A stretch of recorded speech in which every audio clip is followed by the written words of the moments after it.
دهها طلبکار حج فرضی روز 22 ایون سال 2023 در نزد کمیته دین تاجیکستان جمع آمدند. آنها میگویند تمام زینه ها را گذاشتند و خرج سفر را پرداخت کردند، ولی هنوز نامشان در روی خط مسافران به عربستان سعودی نیست، در حالی که به گفتهشان مهلت نهایی سفر به زائران حج فرضی از تاجیکستان 23 ایون تعیین شده است. مقامات گفتند دشواری به سبب به تأخیر افتادن پروازهای هواپیمای شرکت سعودی به وجود آمد. 5 روز باز در شهر دوشنبه هستیم. از نویه دیوشتیج آمدیم. 20 نفر به ما گفتند روید، بعد از یک روز نامتان در روی خط زائران می براید. پول را سپاریدیم، همش تیار، باید 20 ایون می رفتیم. گفت سید مومن سعیدوف از نویه دیوشتیج. مقامات کمیته دین در تابلو نام شخصانی را نوشتند که سفرشان به سعودی پیش بینی شده است.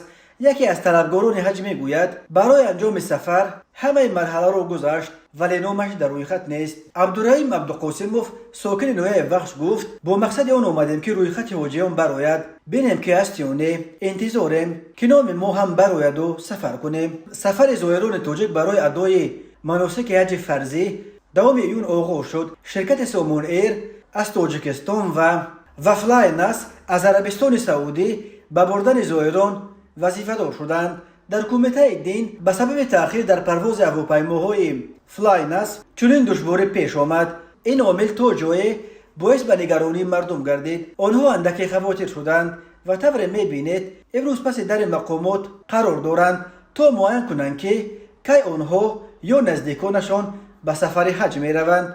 گفت افشین مقیم سخنگوی کمیته دین. همصحبت آزادی افزود ساکنان نباید نگران باشند، سفر آنها انجام خواهد شد. در کمیته دین تاجیکستان گفتند بعد برداشت شدن محدودیت ها وابسته به کووید 19 تعداد خواهشمندان حج زیاد شده است و این به جدول پروازهای هواپیما در فرودگاه های جده تاثیر گذاشته است. امسال عربستان سعودی برای ادای حج فرضی به تاجیکستان 7000 کوتا داد. نرخ سفر حج برای یک نفر 59000 سومانی یا بیش از $5400 مقرر شده است.